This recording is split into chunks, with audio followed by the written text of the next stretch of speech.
Welcome, Jeffrey B. Healing Shame, July 5, July 5th today. And I don't have a lot to say with this intro. In this intro, I'm leaving in a couple days for Tibet and Nepal. My girlfriend is leaving today to go back to her hometown where she can spend time with her family before she goes on her trip. And that's all I got to say right now. We've got an interesting topic today, and here it is. July 5th, Inner Loving Parent. Learn to validate yourself by becoming your own loving parent. And that is from the Big Red Book, Roman numeral, page 24, XXIV. In ACA, we pay attention to how we talk to ourselves in our heads. Mindfulness helps us stop those thoughts that say, "What's wrong with me?" and replace them with, "I have a lot of things going for me. I am amazing." As we work our program and make progress, we become our own loving parent and learn to take care of ourselves by affirming our growth. It seems second nature for us to be critical of ourselves, even about our recovery work. We can tell ourselves that we aren't doing it right or it's taking us too long. But when we see children learning to read, is it okay to criticize them along the way? Or do they need to hear encouragement and support and have someone say positive things like, "Outstanding, you're doing great, keep it up"? Most of us didn't hear these words in our dysfunctional families, but we can learn to say them to ourselves now. Our loving parent can tell us some of the most wonderful words a parent can say to a child. Words a child remembers for a lifetime. Words that help a child know they're okay the way they are. "I love you and I am proud of you." This is what we've been waiting to hear. Here's our affirmation, our mantra. On this day, I will capture positive moments, feel proud of myself for the work I am doing, and tell myself I am loved for who I am. That's copyright 2013 by Adult Children of Alcoholics and Dysfunctional Families World Service Organization.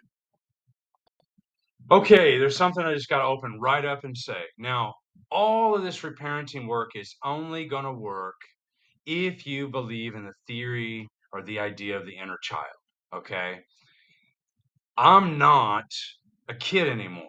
All right. So this reading talks about the loving parent saying nice things to the kid inside, things the kid will remember for a lifetime. Well, I'm not a kid anymore. And the reality is, this is what is left, this adult shell. Now, if you don't believe in the idea of there's a little inner loving child inside of me, that's the original being and is the connection to the higher power and trusts and loves and feels and all these things and is spontaneous and creative.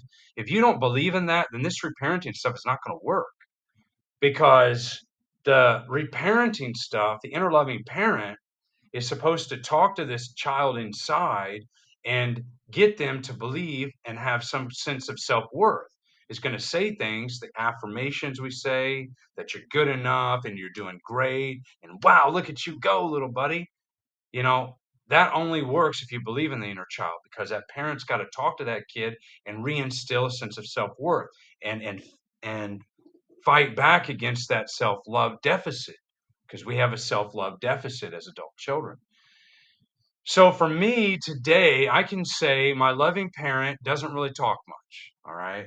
Mostly what I hear when I step out that door down there, and I'm in China, so this is a really quite a place that tests my self-love, my patience, and all my tolerance and my humor, my gentleness, all kinds of things. It's a very challenging place. And when I step out that door, I hear 1,000 different voices telling me, criticizing my movements and behaviors, my thoughts and behaviors, commenting on or judging. They judge what I say, what I do, how I interact with people, what I think about people, what people think about me. I've got a ton of critics going on simultaneously. So how can I get in touch with the loving parent? Well, first, I have to believe in the idea, the concept, the theory of the inner child. All right. Without that, you might as well throw the damn book out the door, out the window, or in the trash.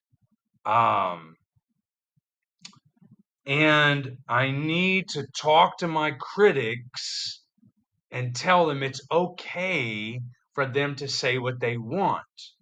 because they're waiting for my mother to shame us again. As soon as I started opening my mouth and my mother was shaming me, or my father was abusing or beating on us because we said the wrong thing, and he was disciplining us to stand up for my mom, okay, my kids, they get scared. So, it's really a complicated thing, and it's very hard to get these critics to be loved, to accept that they are loved and that they are important and that they're not going to be beat on or shamed if they say something. So I have to let them talk, have to invite them into the conference room, that virtual, that mental room that all the parts of myself can come into and talk, the inner family system therapy type stuff you can do with a good therapist or counselor. I did that with a counselor as well, and that helped. And you can get your parts in the room and get them to pipe up, say, "Hey, look, we've got this to say." Different critics have different things to say, and then you can try, once you tell them it's okay to talk, and once you tell them they're not going to be judged, you love them, you thank them for protecting you for all those decades growing up, then the inner loving parent can try to start speaking, because if the critics are too loud, you cannot hear the loving parent telling you, "Hey, you're doing great." That critic and parent can't exist at the same time. In my head, I can't hear them both. I can either hear the critic or I can hear the parent. Can't hear them both at once. Sometimes they go back and forth, but at any given second or millisecond in time, I'm either hearing the critic or I'm hearing the parent. So this is a complicated thing to do, and the only way you can do it is to do it. You have to practice. There are strategies in the book to try to get the loving parent to come to the surface, and that does take time. And there's affirmations we can say to ourselves. But why do we even need to reparent ourselves in the first place? Well, we have a self-love deficit. We have self-love deficit, and that's a problem with adult children. So I never got the validation from my parents that I was good enough, or this was okay. I don't have to achieve anything great in society. There was a huge amount of pressure in my family, from my grandmother and my mom, for me to become a doctor or a lawyer or a soldier in the army, an officer, had that uniform on and all that bullshit. Those were all their unlived needs, their unlived lives. John Bradshaw says one of the most dangerous things to a child is the unlived lives of the parents, or the unlived dreams or hopes. And somehow my mother had unlived dreams and hopes. My father had unlived dreams and hopes, and those got pushed onto me and my brothers. And I was the one who didn't rebel enough. I didn't go into art or music. I went down a road that I thought they felt I should go on. And in essence, that's fake. That's phony. It's not really who I was. I'm a creative person. I'm artistic. I'm imaginative, and I'm compassionate, caring. I didn't go into a field that embraced that at all. Science doesn't. For me, science did not allow me to use the skills and the natural raw talent that I have to create anything or to contribute, in my opinion, that it just wasn't me. But I was doing that for them. I was doing that because that's what they wanted me to do, and I didn't have an identity of my own, and they never told me it was okay to not be famous, or it was okay to just be whatever you wanted to do. That was not okay with them. They pushed agendas, and they pushed me to be something in the world, something. You had to prove yourself. You've arrived. You're famous. You got a good job. You're making lots of money. Whatever it was all about superficial bullshit. And I folded.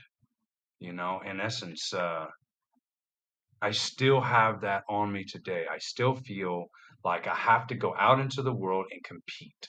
And if I can't be number one, I might as well just completely withdraw from the whole fucking global society. And that's that's a fact. I'm just speaking honestly here. And it hurts. It's very painful to feel this. So, you know, I guess, the good news is since I haven't committed suicide, because I've had many thoughts of suicide over the years, especially recently in the last couple of years. I'm not going in a direction I want to go because I went in a direction I shouldn't have gone for so long that I got to this point I wanted to kill myself. And now I'm finding just enough meaning in the suffering of life to continue on. Just enough, and I hope and I pray to my higher power that I maintain just enough hope to continue on. And I can continue to find some meaning in the suffering of life. And I can just, maybe heal. But this takes time. This is hard stuff. And remember, it's progress, not perfection. And if there's one thing I can tell myself today, that I'm good enough and I'm doing the best I can today. And it's progress, not perfection. So try that. I know it's a hard road if you're struggling. Look at me. I haven't killed myself yet. And if I haven't killed myself, then you don't have to kill yourself.